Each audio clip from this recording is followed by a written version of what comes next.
Hello दोस्तों, welcome to my YouTube channel. तो कैसे हैं आप लोग? आशा करता हूँ आप लोग अच्छे होंगे। तो आज फिर आप लोगों के लिए एक नया इंपॉर्टेंट वीडियो लेकर आया हूँ झारखंड जीके का। वैसे बच्चों के लिए जो जेपीएससी और जेएसएससी के कॉम्पिटिटिव एग्ज़ाम की तैयारी करते हैं। तो पिछले वीडियो में हम लोगों ने डिस्कस किया था झारखंड की विभिन्न शासन व्यवस्था में एक शासन व्यवस्था थी जो बहुत इंपॉर्टेंट थी, मुंडा शासन व्यवस्था। और आज हम लोग बात करेंगे दूसरा नागवंशी शासन व्यवस्था की। तो ये भी एक झारखंड की विभिन्न शासन व्यवस्था में से एक है, नागवंशी शासन व्यवस्था। तो चलो वीडियो का स्टार्ट करते हैं और चीज़ों को समझते हैं कि नागवंशी शासन व्यवस्था में किस तरीके का व्यवस्थाएं चलाई जाती थी और वहाँ का शासन जो एडमिनिस्ट्रेशन सिस्टम था वो कैसा था। तो जो इम्पोर्टेंट चीज़ें हैं, की पॉइंट हैं, तो बेहतरीन तरीके से समझने की कोशिश करेंगे और जेपीएससी में 9 मार्क्स पक्का करने का कोशिश करेंगे। ठीक है, तो चलो वीडियो का स्टार्ट करते हैं। और आप लोगों से एक रिक्वेस्ट है कि जो नए हैं तो मेरे यूट्यूब चैनल को सब्सक्राइब कर दें और बेल आइकन को हिट करें ताकि हर वीडियो आप तक बहुत जल्द पहुंच जाए। ठीक है, तो आज का वीडियो है नागवंशी शासन व्यवस्था। ये भी बहुत ही इम्पोर्टेंट शासन व्यवस्था है, इससे भी आपको क्वेश्चंस जेपीएससी में देखने को मिलते हैं। तो नागवंशी शासन व्यवस्था, लेट स्टार्ट। नागवंशी शासन व्यवस्था का प्रारंभ प्रथम शताब्दी में हुआ तथा राजा फनी मुकुट राय इस शासन व्यवस्था के प्रथम शासक थे। जो फनी मुकुट राय जो थे इस शासन व्यवस्था के प्रथम शासक थे, यानी फनी मुकुट राय एक प्रसिद्ध नागवंशी राजा थे। नागवंशी परंपरा के अनुसार फनी मुकुट राय प्रथम नागवंशी शासक थे और पहली शताब्दी ईस्वी में छोटा नागपुर पठार में नागवंशी राजवंश के संस्थापक भी थे। ठीक है, फनी मुकुट राय जो थे पहली शताब्दी में छोटा नागपुर पठार में नागवंशी राजवंश के संस्थापक थे और ये जो थे हिंदू धर्म से संबंध रखते थे। और इनके जो पिता थे पुंडरीक नाग और माता जी जो थी इनकी पार्वती कन्या थी, जो कि यूपी की रहने वाली थी। इनकी माता जो थी पार्वती कन्या यूपी के रहने वाली थी। तो सबसे पहले इंटरेस्टिंग चीज़ है कि फनी मुकुट राय का नाम फनी मुकुट राय कैसे पड़ा। ठीक है, इनका नाम जो है फनी मुकुट राय, यानी फनी कैसे पड़ा, इसके पीछे की जो कहानी है थोड़ा समझ लेते हैं। उसके बाद वन बाय वन सारी अच्छे पॉइंट्स, की पॉइंट्स को डिस्कस करेंगे अच्छे तरीके से। तो सबसे पहले जानने की कोशिश करते हैं कि इनका नाम फनी मुकुट राय क्यों पड़ा। कहानी बहुत इंटरेस्टिंग है, तो चलो उसकी ओर चलते हैं और पहले जानते हैं। तो आप देख सकते हैं नाग वंशावली 1876 के अनुसार फनी मुकुट राय पंडुरिक नाग और वाराणसी की सकलद्वीपीय ब्राह्मण पार्वती कन्या की पुत्र थे। यानी फनी मुकुट राय जो थे उनके पिता जो थे पंडुरिक नाग और माता का नाम क्या था, पार्वती कन्या। कुरु राजा जन्मेजय द्वारा नाग को तक्षशिला से निष्कासित करने के बाद तक्षक के पुत्र पंडित नाग वाराणसी में बस गए। और जो है फनी मुकुट राय के जो पिता थे पुंडरीक नाग को कुरु राजा जन्मेजय द्वारा नाग को तक्षशिला से बाहर का रास्ता दिखा देते हैं, हटा देते हैं। तक्षशिला क्या था? तक्षशिला जो था, तक्षशिला प्राचीन भारत में गांधार देश की राजधानी थी। ये जो तक्षशिला का जो मतलब होता है, ये जो था प्राचीन भारत में गांधार देश की राजधानी थी और यह शिक्षा का प्रमुख केंद्र हुआ करता था। तक्षशिला जो था शिक्षा का प्रमुख केंद्र हुआ करता था और यह भारत में गांधार देश की राजधानी थी। तो यहीं से क्या करते हैं, फनी मुकुट राय के पिता पंडुरिक नाग को कुरु राजा जन्मेजय द्वारा बाहर का रास्ता दिखा दिया जाता है। उसके बाद जब निष्कासित कर दिया जाता है, भगा दिया जाता है, तो भगाने के बाद तक्षक के पुत्र पंडरिक नाग वाराणसी में बस गए और उसके पिता जो थे वो वाराणसी यानी यूपी में बस जाते हैं। उसने स्वयं को ब्राह्मण बताकर एक सकलद्वीपीय ब्राह्मण के घर में रहकर शास्त्रों का अध्ययन किया। और फनी मुकुट के पिताजी जो थे खुद को ब्राह्मण बता करके एक ब्राह्मण के घर में रहकर शास्त्रों का अध्ययन किया और उसी के पुत्री से विवाह भी किया। जिसके घर में ब्राह्मण बताकर रहते थे उसी की बेटी से क्या किए, पुत्री से विवाह भी किए। ठीक है, उसके बाद आगे देखते हैं। अपनी कांटेदार जीभ के कारण वह हमेशा अपनी पत्नी की ओर पीठ करके सोते थे। जो फनी मुकुट राय के पिताजी थे पंडरीक नाग, वह अपनी पत्नी की ओर पीठ करके हमेशा सोते थे। क्यों? क्योंकि उसकी जीभ जो थी कांटेदार थी और उसके मुंह से बराबर जहरीली सांस निकलती थी। तो उसकी जो पत्नी थी जानने के उत्सुक हो गई, यानी जो फनी मुकुट राय की जो माता थी वह जानने के लिए इच्छुक हो गई कि उसके पति का जो है जीभ के कारण जो मुंह से कांटेदार बदबू आती है वो क्यों आती है, ये रहस्य जानना चाहते थे। लेकिन पंडरीक नाग ने कभी भी रहस्य नहीं बताया। उन्होंने पुरी के जगन्नाथ मंदिर, यानी पूरी उड़ीसा में जो जगन्नाथ मंदिर है उसकी तीर्थ यात्रा की थी। तीर्थ यात्रा से लौटते समय उनकी पत्नी को परसों पीड़ा होने लगी और जो फनी मुकुट राय जो थी वो प्रेग्नेंट थी, तो प्रसव पीड़ा होने लगी और वह मरने वाली थी। वह उसका रहस्य जानना चाहते थे। उस टाइम भी क्या थी, वो अपने पति का रहस्य जानना चाहते थे। तब पंडरीक नाग ने नाग बनकर अपना रहस्य बताया। तब फनी मुकुट राय के जो पिताजी थे पंडरीक नाग, तब वह क्या बन जाते हैं, नाग बन जाते हैं और अपनी पत्नी को अपना कांटेदार जीभ का बारे में रहस्य बताते हैं और तालाब में कूद जाते हैं। और एक बच्चे को जन्म देने के बाद उनकी पत्नी की मृत्यु हो जाती है। और बच्चे का जन्म यानी फनी मुकुट राय के जन्म होने के बाद उनकी माता श्री का क्या हो जाता है, मृत्यु हो जाती है।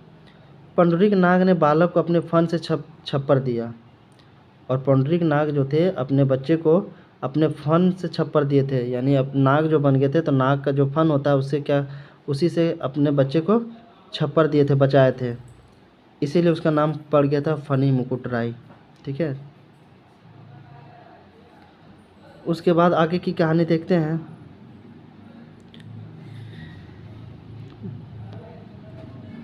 लकड़हारे ने इस देखा और जनार्दन नामक एक सकलद्वीपीय ब्राह्मण को सूचित किया। जब ये सारी चीज़ें एक लकड़हारे ने देखा और जनार्दन नामक एक सकलद्वीपीय ब्राह्मण को सूचित किया जिसके पास सूर्य की मूर्ति थी। ब्राह्मण ने यह घटना देखी। पुंडरीक नाग ने ब्राह्मण को अपनी कहानी सुनाई और ब्राह्मण से कहा कि वह लड़का नागपुर का राजा बनेगा और ब्राह्मण उसका पुजारी बनेगा। इस तरीके से ब्राह्मण ने बालक का नाम फनी मुकुट राय रखा क्योंकि उसे कोबरा के फन से सुरक्षित रखा गया था। तो ये था फनी मुकुट राय के नाम के पीछे की कहानी। क्योंकि उसे कोबरा के फन से सुरक्षित रखा गया था इसीलिए उसे उनका नाम जो था फनी मुकुट राय पड़ा, फनी पड़ा। ठीक है,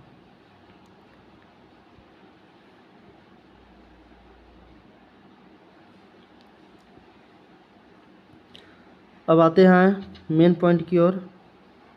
तो हमने कहानी पढ़ा कि फनी मुकुट राय जो थे उनका नाम क्यों फनी पड़ा, उसके पीछे की कहानी क्या थी।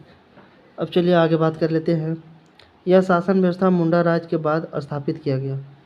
नागवंशी शासन व्यवस्था थी जो झारखंड में, ये मुंडा शासन व्यवस्था के बाद स्थापित किया जाने वाला शासन व्यवस्था था। फनी मुकुट राय ने सुतियांबे को अपनी राजधानी के रूप में स्थापित किया और फनी मुकुट राय जो थे सुतियांबे को अपनी राजधानी के रूप में स्थापित किया। सुतियांबे जो है अभी रांची ज़िले में है, रांची में है। ठीक है, रांची के क्षेत्र में पाया जाता है सुतियांबे।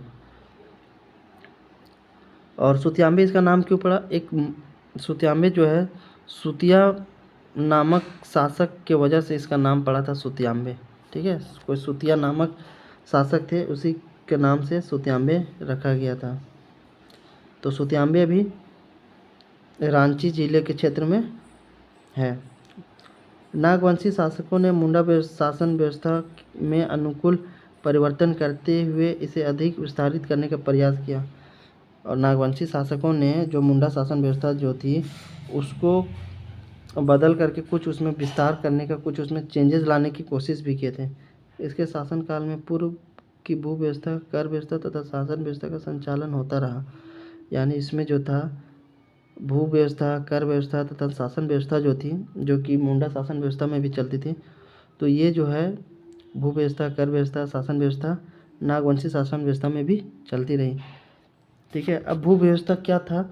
भू व्यवस्था के अंतर्गत जमींदारों को भूमि का स्थायी मालिक बना दिया जाता था। ठीक है, अंग्रेजों द्वारा जमींदारों को भूमि का अस्थायी मालिक बना दिया जाता था। भूमि पर उनका अधिकार पैतृक एवं हस्तांतरणीय था। और जो भूमि का जो मालिक बना दिया जाता था तो उनका अधिकार जो है पैतृक एवं हस्तांतरणीय होता था। पैतृक कहने का मतलब कि वो आने वाले अपने नस्ल को ट्रांसफ़र कर सकता था वो ज़मीन। जब तक वे एक निश्चित लगान सरकार को देते रहे तब तक उनको भूमि से अलग नहीं किया जा सकता था। और ज़मींदार बनाने के बाद ज़मींदार लोग जब तक अंग्रेज़ों को निश्चित लगान सरकार को देते रहे तब उनको क्या है भूमि से अलग नहीं किया जा सकता था। तो ये थी भू व्यवस्था जो कि पहले मुंडा शासन व्यवस्था में भी चलती थी। उसी को नागवंशी शासन व्यवस्था भी क्या किया आगे बढ़ाया। उसके बाद बात कर लेते हैं लंबे समय के पश्चात मुगलों के आक्रमण के कारण नागवंशी शासन व्यवस्था में परिवर्तन परिलक्षित होता है। इस परिवर्तन के परिणाम स्वरूप मुगल सेना द्वारा नागवंशी राजाओं से नजराना एक प्रकार का कर लिया जाने लगा। और फिर क्या करने लगा, अंग्रेज़ों द्वारा काफ़ी लंबे समय के बाद मुगलों के आक्रमण के कारण नागवंशी शासन व्यवस्था में परिवर्तन देखने को मिलने लगा। और इस परिवर्तन ऐसा हुआ कि मुगल सेना द्वारा नागवंशी राजाओं से नजराना यानी टैक्स लेने लगे, जो बाद में एक नियमित व्यवस्था के रूप में स्थापित हो गई तथा इसे मालगुजारी के नाम से जाने लगा। तो काफ़ी लंबे समय के बाद अंग्रेज़ों द्वारा जो है मुगल द्वारा नागवंशी शासन व्यवस्था में आक्रमण किए जाते हैं और काफ़ी बदलाव किए जाते हैं। और अंग्रेज़ों द्वारा यानी मुगलों द्वारा नागवंशी राजाओं से नजराना यानी एक प्रकार का कर लिया जाने लगा। और यह धीरे धीरे क्या हो गया एक अस्थाई व्यवस्था बन गई जिसे मालगुजारी के नाम से जाना जाने लगा। इस शासन व्यवस्था में आम रैयतों से कर वसूली नहीं की जाती थी। और इस शासन व्यवस्था में नागवंशी शासन व्यवस्था में आम रैयत जो होते थे उससे टैक्स यानी मालगुजारी वसूली नहीं की जाती थी। सारा मालगुजारी जो टैक्स होते थे वो नागवंशी राजा भरते थे। लेकिन परिणाम स्वरूप क्या हुआ, संपूर्ण राजा के कर का भार नागवंशी शासन पर पड़ने लगा। यानी इस शासन व्यवस्था में आम रैयत जो थे उससे वसूली नहीं की जाती थी, सारा वसूली नागवंशी राजाओं द्वारा किया जाता था। ठीक है, जिसके वजह से क्या हुआ कि नागवंशी राजाओं का जो है बोझ बढ़ता चला गया। तो वही बोझ बढ़ने की वजह से नागवंशी राजा फिर क्या किए, इस भार को कम करने हेतु नागवंशी राजाओं ने आम जनता से कर यानी मालगुजारी वसूलना प्रारंभ किया। और फिर जब धीरे धीरे भार बढ़ने लगा, बोझ बढ़ने लगा नागवंशी राजाओं पे, मुगलों को टैक्स देते देते, तब नागवंशी राजाओं ने डिसाइड किया कि ये बोझ धीरे धीरे बढ़ता जा रहा है, हम लोगों से बोझ नहीं सहा जा सकता। इसीलिए वो आम रैयत से भी क्या करने लगे, वसूलना यानी मालगुजारी वसूलना प्रारंभ किया तथा इसे वसूलने की जिम्मेदारी पढ़ा के प्रमुख मानकी को दे दिया गया। इन मानकियों को नागवंशी शासन में भूंयर कहा जाने लगा। तो जो पढ़ा पंचायत थी, जैसे कि मुंडा शासन व्यवस्था में हम लोग पढ़े थे, पढ़ा क्या होता है कि बहुत से सारे गांव मिलके जो पंचायत बनाती है पढ़ा पंचायत कहलाती है। और उसका जो मुख्य होता है उनको मानकी कहते हैं। उनको क्या कहते हैं, मानकी कहते हैं। तो नागवंशी शासन व्यवस्था में मानकी को क्या कहा जाने लगा, भूंहर के नाम से जाने लगा। अब बात कर लेते हैं, बाद में नागवंशी राजाओं द्वारा मालगुजारी वसूलने के लिए अलग से जागीरदार रखे गए। इनके द्वारा मुगल बादशाहों द्वारा मांगे जाने पर ही मालगुजारी दी जाती थी। इस अनियमित मालगुजारी को नजराना पेशकश कहा जाता था। फिर नियमित मालगुजारी नहीं देने के कारण नागवंशी शासक दुर्जन साल और नागवंशी शासक जो थे दुर्जन साल को मुगलों द्वारा कैद कर लिया गया। जब नागवंशी राजा जो लोग हैं टैक्स मुगलों को देना बंद कर दिए तब जो है मुगलों द्वारा नागवंशी शासक जो थे दुर्जन साल को कैद कर लिया गया। अब दुर्जन साल कौन थे, दुर्जन साल जो थे मध्यकाल के खुखरागढ़ के नागवंशी राजा थे। दुर्जन साल कौन थे, यानी दुर्जन साल जो थे मध्यकाल के खुखरागढ़ के नागवंशी राजा थे। ये भी नागवंशी राजा थे। ठीक है, अब बात कर लेते हैं 1765 ईस्वी में ईस्ट इंडिया कंपनी को बिहार, बंगाल एवं उड़ीसा की दीवानी मिलने के बाद नागवंशी शासक पटना काउंसिल के प्राप्त उत्तराधिकारी हो गए। अंग्रेजों शासनकाल में कर का नियमित वसूली के लिए 1793 ईस्वी में स्थायी बंदोबस्त प्रणाली लागू की गई। और अंग्रेजों शासनकाल में कर की नियमित वसूली के लिए क्या किया गया, यानी 22 मार्च को क्या किया, 22 मार्च 1793 ईस्वी में एक अस्थायी बंदोबस्त प्रणाली लागू की तथा नागवंशी राजाओं को जमींदार बना दिया गया। और बंदोबस्त प्रणाली लागू करने के बाद जो नागवंशी राजा हुआ करते थे उसको जमींदार बना दिया गया। इस प्रकार पूर्व जागीरदारी व्यवस्था जमींदारी व्यवस्था में बदल गई और इस तरीके से धीरे धीरे जागीरदारी व्यवस्था जो थी वो जमींदारी व्यवस्था में परिणित हो गई। इस व्यवस्था के लागू होने के साथ ही नागवंशी शासन व्यवस्था समाप्त हो गई तथा इसके स्थान पर नवीन प्रकार की अंग्रेजी शासन व्यवस्था स्थापित हो गई। और धीरे धीरे क्या हुआ, नागवंशी शासन व्यवस्था धीरे धीरे झारखंड में समाप्त हो गई। उसके बाद दूसरी शासन व्यवस्था स्थापित हो गई। तो थोड़ा दुर्जन साल के बारे में देख लेते हैं कि दुर्जन साल कौन थे। ठीक है,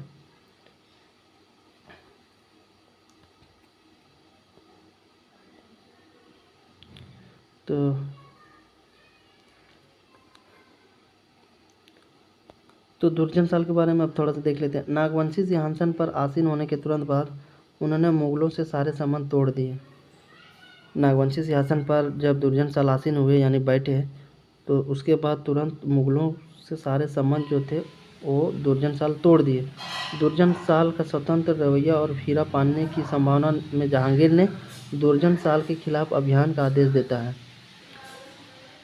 ठीक है, दुर्जन साल को गिरफ्तार कर लिया जाता है और फिर मुगलों द्वारा दुर्जन साल को गिरफ्तार कर लिया जाता है और उनसे हीरे ले लिए जाते हैं। उनको ग्वालियर की जेल भेज दिया जाता है और फिर क्या किया जाता है, दुर्जन साल को ग्वालियर का जेल भेज दिया जाता है और वे 12 साल जेल में रहते हैं। दुर्जन साल कितने साल जेल में रहते हैं, 12 साल।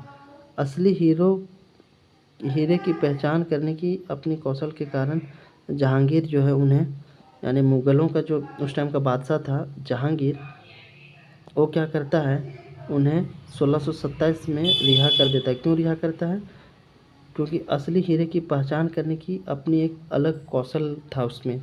दुर्जन साल में हीरे की बहुत अच्छी परख थी उसमें, इसीलिए जहांगीर जो है 1627 ईस्वी में रिहा कर देते। लौटने के बाद वे अपनी राजधानी खोखरा से नौरतनगढ़ डोईसागढ़ स्थानांतरित करते हैं। वहाँ वे किले का निर्माण कराते हैं।